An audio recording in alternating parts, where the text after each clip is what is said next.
Attention les amis, nouvelle news Apple, attention ça vient de tomber. Vous l'avez vu dans le titre, Apple a fait un énorme One More Things, même si on s'y attendait, on est d'accord, c'est bien sûr le casque de réalité mixte d'Apple. Apple a fait une présentation de moins 1 heure sur ce casque, c'est normal, c'est un nouveau produit, ça se comprend. Il faut bien tout faire comprendre à tout le monde, et c'est ce que je vais vous résumer aujourd'hui dans cette vidéo. Qu'est-ce que c'est que ce produit? Pour quel usage? Pour qui? Eh bien, on va voir ça ensemble et surtout, je vous donnerai mon ressenti parce que je suis sûr que c'est ça que vous voulez savoir. Allez, c'est parti, nouveau générique de news, nouveau format.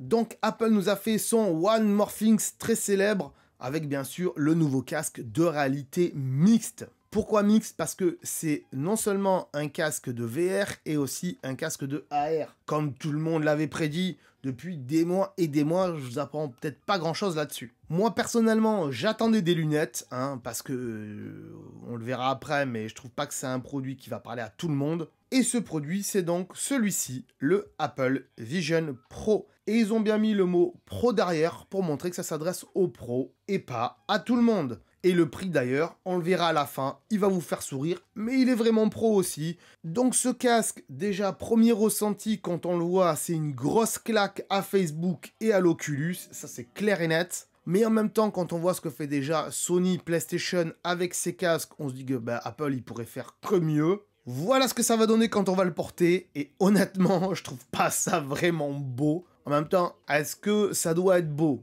Au niveau du design, ça peut... On peut en reparler, c'est vrai que. Surtout que les yeux qu'on voit là de la dame, c'est vrais yeux, mais ils sont filmés à l'intérieur, on le verra après. Et donc ils sont retranscrits sur un écran, vous voyez pas à travers, c'est opaque en fait, on voit rien normalement. C'est pas des lunettes quoi. Mais Apple a fait ce choix de retranscrire les yeux tout simplement pour que ça donne un peu plus d'humanité à la personne et de montrer qu'elle n'est pas totalement déconnectée de la réalité. Donc voilà, on a vu le nom, c'est le Vision Pro, tout simplement. Voilà ce que ça va donner quand on va le mettre. On aura donc une mosaïque d'applications, on va dire ça comme ça, qui ressemble fortement à ce qu'il y a déjà en termes d'icônes sur Apple Watch. Voilà, tout simplement. On est bien d'accord que c'est pas un casque avec lequel on va se promener dehors, ça sera pas fait pour ça, parce que vous risquez de pas voir en face de vous ce qu'il y a, même si ça le fait, on pourrait à la limite, mais vous verrez que dans les faits, si vous sortez avec ça, vous allez passer pour un guignol, quoi. Donc on voit qu'il y a l'application Respirer. On voit qu'ils ont vraiment pris les icônes de l'Apple Watch, quoi. Il y a aussi d'autres applications, voilà, il y a toutes les applications qu'Apple a déjà créées, entre guillemets, les notes. Je crois qu'ils ont revu l'application notes, les photos et tout ça, l'App Store, l'Apple TV, la musique, etc., les réglages et tout. Alors, qu'est-ce que c'est vraiment que ce produit? Vous voyez, il va pouvoir vous afficher des écrans comme ça. Vous allez pouvoir, avec la barre qui est en dessous, reculer l'écran, avancer l'écran, l'agrandir, le rapetissir. Bref, grosso modo, ce produit, c'est un ordinateur transportable, en fait. Un ordinateur lunette, on va dire ça comme ça. Apple nous le vend comme ça, comme un ordinateur du futur. Alors, c'est peut-être pas l'ordinateur qui va nous faire disparaître nos Mac et nos iPads, parce que pour le prix, vous verrez que c'est discutable, mais c'est un nouveau marché, on va dire ça comme ça, d'ordinateurs de vision, d'ordinateurs de lunettes, on va dire ça comme ça. Et au lieu d'avoir 50 écrans devant vous quand vous travaillez, un iPad, un iPhone, voilà, vous pouvez mettre plusieurs écrans à l'infini, enfin je sais pas à l'infini, mais plusieurs écrans devant vous, avoir plusieurs visions des choses. Ça va se manipuler à la voix, mais aussi au doigt, comme ceci, puisque les caméras vont capter vos mains, donc pas besoin, comme un Oculus et la concurrence, d'avoir des petits joysticks dans les mains pour que ça marche et que ça sert à rien, ces joysticks. Là, encore une fois, ils reprennent un peu l'exemple de Steve Jobs qui disait « Mais regardez, sur les smartphones actuellement, tout le monde a un stylet. » Bah non, le stylet, c'est votre doigt. Là, c'est pareil. Pas besoin donc de manette pour repérer vos mains dans l'espace. L'appareil repérera vos mains tout simplement. On voit en tout petit ici que le monsieur là, devant lui, il a un clavier virtuel, mais ça marcherait aussi avec des claviers physiques de chez Apple. Tout ce qui est Apple Keyboard, Trackpad et tout ça, je pense que ça va aussi marcher avec les souris, je l'espère en tout cas, parce que moi je suis un gros fan de souris. Et grosso modo, on le verra après, mais c'est un système à l'intérieur qui mixe plusieurs OS. Vous voyez qu'il a différentes fenêtres à côté de lui, voilà. On pourra aussi voir derrière tout ça, derrière l'écran, là par exemple, d'espèce d'Apple TV, c'est Apple TV d'ailleurs, on pourra voir autre chose que chez soi, on pourra voir... vous voyez là une vue à la montagne. Et avec la petite molette qui est sur le côté, comme sur l'Apple Watch, la petite molette, et comme sur les gros casques d'Apple, on pourra enlever cette vision, là par exemple ici, du lac et de la forêt, ou le remettre, voilà, on pourra régler comme ça finement la densité de tout ça. Vous voyez, la molette, elle est ici, je venais de vous le dire. Voilà ce que ça donne une fois porté. Je trouve pas ça très esthétique, honnêtement. Je trouve ça vraiment futuriste, mais est-ce que vraiment tout le monde a envie de porter ça chez lui? Je sais pas. Donc, je suis un peu sceptique là-dessus. Je sais pas ce que vous en pensez. Marquez-moi-les dans les commentaires, mais niveau design, je trouve pas ça ouf. Voici les icônes un peu plus zoomées. On voit que si par exemple on va aller sur Safari, l'icône va un petit peu plus ressortir et tout ça. C'est intéressant, c'est des effets visuels, pourquoi pas. Voilà, ici on voit que la dame qui avait le casque, elle est en train de regarder quelque chose sur un site de vente. Et qu'en même temps, elle s'était mis un fond avec de la mer et tout ça. Et quand sa fille est rentrée devant elle, devant le casque, dans son paysage, le casque s'est adapté. Il a vu qu'il y avait une personne et il a effacé la mer comme ça, le fond, et a fait apparaître sa fille. Et ça, c'est cool parce qu'en fait, ça fait en sorte que la personne qui porte le casque ne soit pas coupée du reste du monde. Et ça, c'est plutôt cool. C'est pour ça que c'est un casque réalité mixte, donc AR et VR. On voit qu'on va pouvoir travailler sur des logiciels comme ici, je sais pas à ce qu'il y a marqué, mais c'est soit Final Cut, soit Premiere Pro. Et on voit surtout qu'il a un écran de Mac en fait. Regardez bien. Regardez l'interface. Il a, comme moi, là, ici, enfin, vous le voyez pas, mais devant moi, j'ai la barre en bas, le dock du Mac. Donc, en fait, est-ce qu'on aura besoin d'un Mac à côté? Apparemment, non. Il y aura plusieurs OS à l'intérieur. C'est assez bizarre à comprendre, mais ça justifiera le prix à la limite. Donc, d'un côté, pourquoi pas? Puisque vous le verrez tout à l'heure avec le prix, on en reparlera. On en parlera à la fin, restez bien jusqu'à la fin. On parlera du prix et de mon ressenti à la fin. Là, pour l'instant, je vous présente un peu tout. J'ai pris cette capture d'écran tout simplement parce qu'elle m'a fait sourire et rigoler. On voit une dame qui porte donc le Vision Pro dans un avion. Je sais pas, en même temps, il y a bien des gens qui mettent des loups dans l'avion pour dormir. Bah voilà, c'est les nouveaux loups, les nouveaux loups pour dormir ou pour regarder un film dans l'avion. Et encore, si vous faites un trajet de 12 heures, par exemple, pour aller au Japon ou beaucoup plus loin, ça va pas vous durer longtemps. Et ils ont pas dit comment ça se rechargeait. En tout cas, vous voyez qu'il y a un câble ici. On le verra après, il y a une batterie. Apparemment, la batterie, elle dure que 2 heures. Donc, franchement, là, on a plus l'impression que c'est un premier objet, une espèce de prototype, mais qu'ils ont finalisé pour le vendre et pour voir comment ça va marcher et tout ça, et pour peut-être l'améliorer par la suite, et pour le montrer aux développeurs, et leur dire voilà, essayez de faire des applis là-dessus, et on verra après ce que ça va donner. Mais bon, bref. Perso, si je vois quelqu'un dans l'avion avec ça, peut-être que je le ferai dans quelques années, j'en sais rien, mais je vais trouver ça hyper bizarre au premier abord, mais je comprendrai tout de suite que c'est quand même. Allez, on essaye de faire plus vite, sinon cette vidéo va durer 3 heures. Voilà ce que ça donne, le casque. Alors, on voit sur les côtés, il y a des petites bosses là. En fait, c'est le système audio. Donc, il y a un système audio qui est intégré. Mais vous pourrez aussi connecter des AirPods dessus quand vous êtes dans l'avion, par exemple, pour pas gêner tout le monde. Parce que c'est de l'audio que tout le monde va entendre. Tout ce qui est derrière ici, la mousse, elle est réglable avec une molette. Bien sûr qu'il y aura sur le côté. Ça sera clipsable et tout ça. Pareil pour la mousse qui est devant les yeux, là, ça sera clipsable, déclipsable, bien sûr, pour pouvoir la changer, la laver, peut-être, on ne sait pas. On voit qu'il y a un bouton sur le côté pour l'allumer et la molette de l'autre côté. Voilà, c'est assez sympa en termes de design quand même, pourquoi pas. Voilà ce que ça donne une fois qu'on enlève toutes les mousses et tout. Bah, on aura 2 lentilles, un peu comme des jumelles en fait. Il y aura un petit tissu aussi dessus et des aérations sur le côté pour la ventilation, je suppose. Donc pourquoi pas, ça fait un petit peu peur au premier abord quand on va mettre les yeux dedans, mais on pourra tester, pourquoi pas. Vous voyez le système audio ici sur le côté, c'est un très bon système audio, spatial audio et tout ça. Pour les films, c'est mieux. Donc, ils ont fait un partenariat aussi avec Disney. Ils ont montré qu'il y aura beaucoup d'interactions et tout ça, de VR avec Disney. Ça sera intéressant de se balader, par exemple, dans les mondes de Star Wars et tout ça, faire des jeux avec Marvel. Vous voyez ici le système d'attache qu'on pourra donc clipser, déclipser simplement, peut-être pour changer la coloris des tissus derrière, j'en sais rien, ou le laver tout simplement. Voilà la batterie. C'est pas très gros, il y a un fil. C'est une batterie qu'on mettra dans la poche. Et il y aura un fil. Ça va être gênant. Apple qui nous promet depuis des années de couper le cordon avec le fait de, de mettre du MagSafe sur les Mac, avec le fait de ne plus connecter son iPhone ou son iPad à son Mac pour pouvoir mettre des musiques dedans et tout ça, avec le fait de couper le fil aussi des AirPods. Apple nous remet un fil. Franchement, je pense pas que Steve Jobs aurait accepté ça. C'est une contrainte selon moi parce que ça va gêner les gens le fil.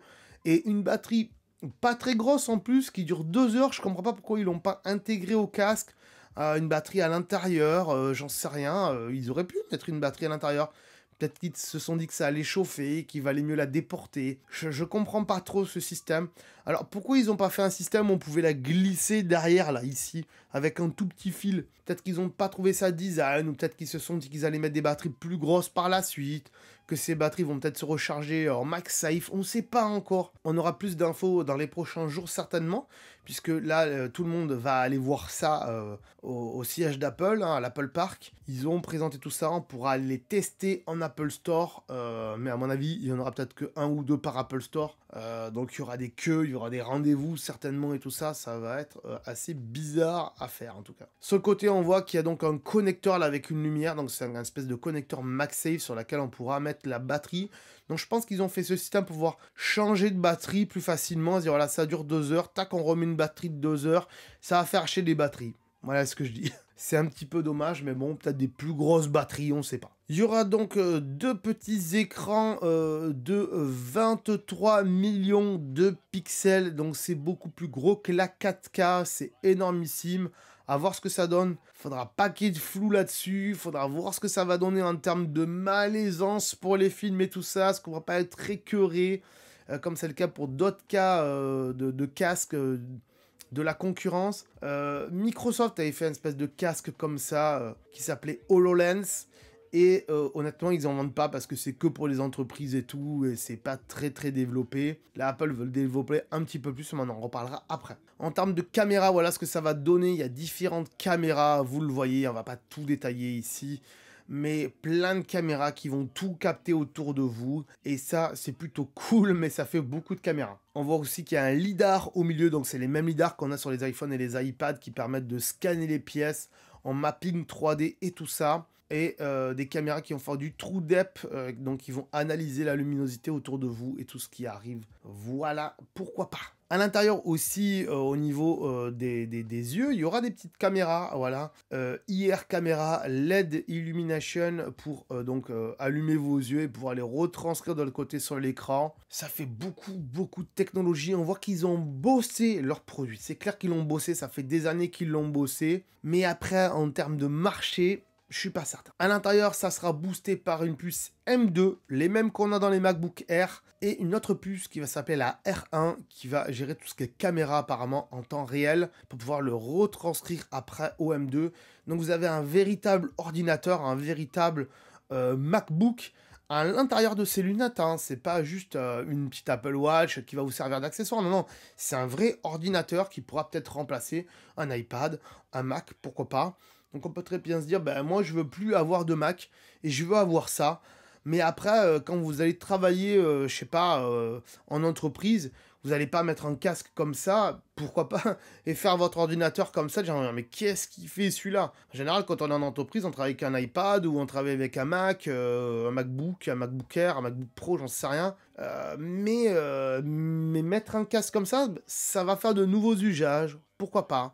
Moi, je pense que ça sera quelque chose qui sera réservé pour un usage pro à la maison, à la limite. Mais bon, je vois mal les gens sortir ça de la maison, en tout cas. Le casque va pouvoir vous scanner votre visage, faire un mapping de votre visage pour ensuite le retranscrire dans les appels FaceTime. Et oui, puisqu'ils ne vont pas envoyer que vos yeux dans les appels FaceTime, puisque Vous pourrez voir les gens donc en face de vous, on appelle FaceTime, et eux pourront vous voir avec une espèce d'avatar. Donc ça va mapper votre visage, comme le fait déjà l'iPhone avec Face ID, hein, pour déverrouiller l'iPhone. Donc voilà, ça va pouvoir le faire avec le casque, mais il faudra le mettre devant vous pour mapper votre visage. Voilà ce que ça va donner. Donc après, ça fera un avatar de vous, et il bougera plus ou moins en temps réel. Je sais pas comment il va calculer ça, mais bon.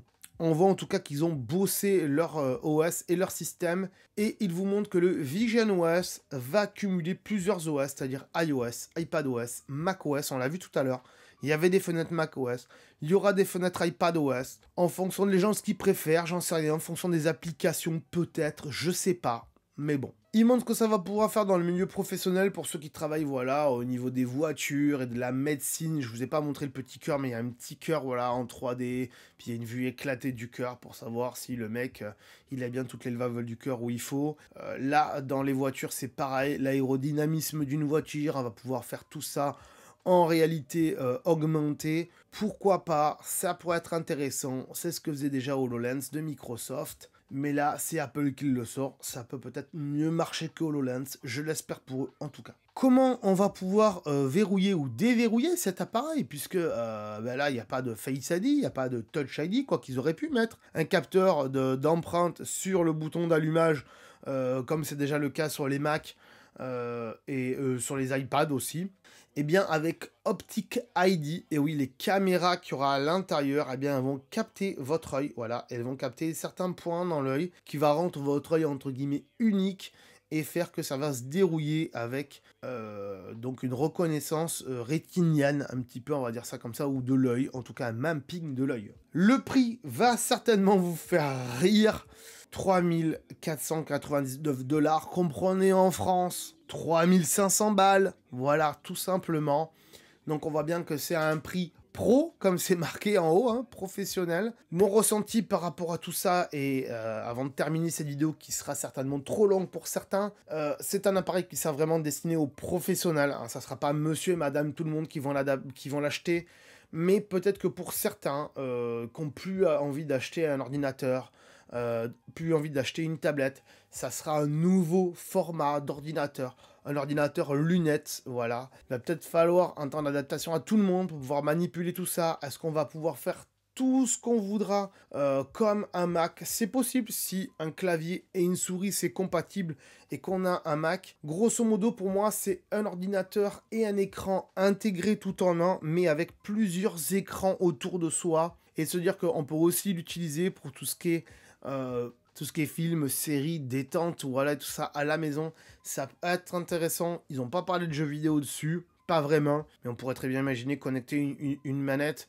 et lancer un jeu, par exemple, je sais pas, comme Resident Evil Village, qui est déjà disponible sur macOS, le lancer là-dessus, pouvoir jouer comme ça, avec ce casque. Donc peut-être que ça va amener de nouveaux développeurs gaming sur Apple, pourquoi pas, ça peut être le cas. En tout cas, c'est quand même un beau produit technologiquement parlant, mais c'est pas un produit qui va s'adresser à tout le monde. Voilà, tout simplement parce qu'on va pas se balader avec ça dans la rue, tout simplement parce que la batterie elle dure que 2 heures, alors que les Mac maintenant elle dure quasiment une journée. C'est un gros défaut chez Apple, les batteries. Je comprends pas pourquoi ils les ont pas intégrées à tout ça. En même temps, si on veut changer la batterie, ça peut se comprendre.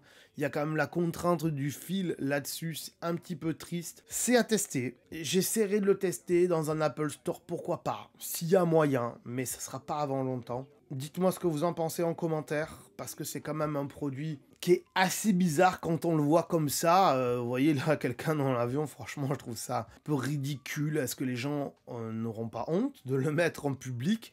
Mais c'est clair qu'on va pas marcher avec ça dans la rue, on risque de se prendre les poteaux, surtout si on coupe totalement la truc. On le voit bien dans les images qu'Apple nous le vend pas comme marchant dans la rue avec, hein, mais à chaque fois c'est dans un bureau, dans un espace de travail, ou à la maison, ou dans un avion, dans un lieu fermé en tout cas, pas pour marcher dehors. Mais c'est peut-être les prémices, peut-être, de lunettes connectées. Est-ce qu'ils le feront, est-ce qu'ils le feront pas? On a vu avec les Google Glass il y a 10 ans en arrière que c'était vachement décrit pour différents usages, notamment le fait de tout le temps filmer des gens. On pourra filmer d'ailleurs avec ça des gens, on pourra filmer sa famille et tout ça, bien sûr avec. Je m'attendais pas forcément à ça. mais les rumeurs n'étaient pas très fausses en fait. Donc, à voir, à tester. Est-ce qu'il y a une réelle utilité, un réel usage? L'avenir nous le dira, parce que souvent, avec les produits Apple, comme le premier iPad, tout le monde a dit mais c'est ridicule, c'est un iPhone en plus grand. Et on voit qu'aujourd'hui les iPads, ça se vend très bien. Là, c'est quand même un prix qui est exorbitant, donc ça parlera pas à tout le monde. Mais quand on voit que des ordinateurs comme des Mac Studio valent plus de 3000 balles, ou que des écrans Apple Display Studio, je sais plus quoi, il y a tellement de noms qu'on sait plus. Ça vaut aussi 3000 balles. Certains écrans d'Apple en 4K ou en 8K valent 3000 balles. Est-ce que de se dire, bah je prends pas ça, c'est tout intégré, j'ai des écrans grandeur infinie, j'ai la puissance d'un M2 à l'intérieur, j'ai pas la puissance d'un Mac Studio, mais voilà, ça pourrait pour une certaine catégorie de gens le faire, mais pas tout le monde encore une fois. Sur ce les amis, dites-moi dans les commentaires ce que vous avez pensé de ce produit. On reste à l'affût de nouvelles news Apple, et s'il y a de nouvelles news Apple, bien sûr, je vous ferai des nouvelles vidéos, voilà, comme ça, news Apple, Apple News, voilà, ça sera un nouveau format qui sera, voilà, spontané, hein, vraiment, quand il y aura des nouveautés qui sortiront et officialisées.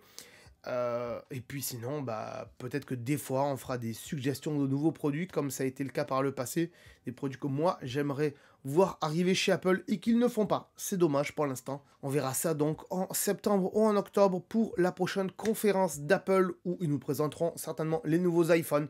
Donc voilà, je vous le dis, si vous voulez acheter un nouvel iPhone, attendez septembre-octobre. Voilà, comme d'hab, ils nous présenteront les nouveaux iPhones en septembre-octobre, et certainement les nouvelles Apple Watch comme d'habitude, avec peut-être encore plus de nouveautés de iOS et WatchOS. Je vous dis à très bientôt sur la chaîne. Abonnez-vous si ce n'est pas déjà fait, et surtout si vous me découvrez pour la première fois avec cette vidéo. Et je vous dis à très bientôt les amis. Ciao, bye bye.